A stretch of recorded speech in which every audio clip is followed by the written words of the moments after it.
عاشق کێیە؟ فەرقی لەگەڵ جاهێلا چییە؟ فەرقی لەگەڵ عارفا چییە؟ عارف دەزانێ و زانینەکەشی ئاشکرا دەبێت،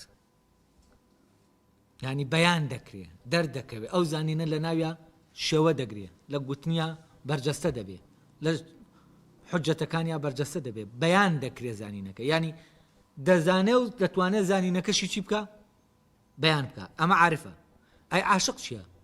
عاشق دەزانێ بەڵام قدرەتی بەیانکردنی نییە، ئەوەی دەیزانێ ناتوانێت بەیانیکە، ناتوانێت ئاشکرای بکە. ئەی جاهل کێیە؟ جاهل ئەوەیە نازانێ بەڵام زانینێک بەیان دەکا، توانای بەیانکردنی هەیە بەڵام توانای بەیانکردنی چی؟ توانای بەیانکردنی ئەو زانینە لە ناویە هەیە، نا ئەو نازانێ و بەڵام خۆی وا نیشان دەدا دەزانێ، خۆی وا نیشان دەدا دەزانێ، ینی لە قسەکردنیە کە تۆ گوێی لێ دەگری هەست دەکەی ئەمە دەزانێ، لە کاتێکە ئەمەی ئەگەر بێت و تۆ ئەمە ڕاگری پرسیاری لەگەڵا پرسیاری دەکەی لەبارەی زانینەکەەوە و هەر ئەوە نەبێ وەریگری تۆ پرسیار بیخەیتە بەردەم پرسیارەکان و بیخەیتە ناو فەحس و تاقیکردنەوە، ئەو ڕادەوەستێتر نازانێ ئەو شتانەشی کە دێڵێ چییە، و تۆ هەر لەبارەی ئەو شتانی کە خۆی دێڵێ پرسیاری لێ بکە سێر دەکەی ئەم کەسە نازانێ. عاشق دەزانێ بەڵام ناتوانێت بەیان کات، یعنی عاشق کاتێک کەسێک زانینێکی بۆ بەیان دەکات دەزانێ کە ئەوە زانینی ئەوە زانینە، دەزانێ ئەوەی کە ئەم بەیانی کردووە زانینە، نەک وازانین، نەک نیشاندانی زانینێک کە زانین نییە، نەک نواندنی زانینە، زانین خۆیەتی ئەمە. عاشق دەتوانێت جاهل لە عارف جیاکاتەوە، دەتوانێت ئەو گوتنەی کە لە زانینەوە دێت جای کاتەوە لەو گوتنەی کە لە جەهلەوە دێت، خۆی وا نیشان دەدا لە زانینەوە هاتووە. یعنی بە معنایەکی تر عاشقەکان کەسانێکی بیسان توانای بیستنی زانینیان هەیە بەڵام توانای گوتنی زانینیان نییە.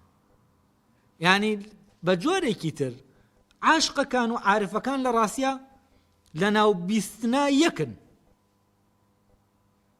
بەڵام لە ناو گوتنا جیاوازن. یعنی عاشق عارفێکی بیسەرە، عارفێکە کە دەبیسێت، بەڵام عارفێکە دەڵێ بەیان دەکات. طبعا عارف کە بەیان دەکات لە عینی کاتیشا وەکو عاشقەکەش دەبیستێت.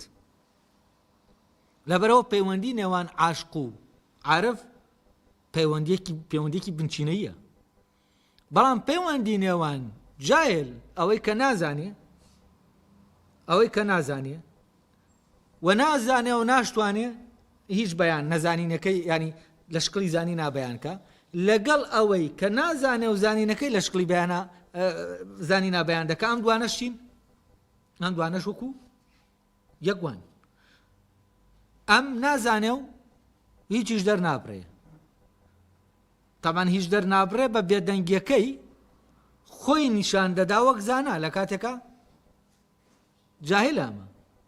یعنی جاهل ئەوەیە کە نەزانە و خۆی بەزانا دەزانێ، نەک نەزانە بە معنای بەعکسەوە ئەوەی کە هوشیارە بە نەزانی خۆی ئەوە جاهل نییە، ئەوە لە جەهل دەرچووە.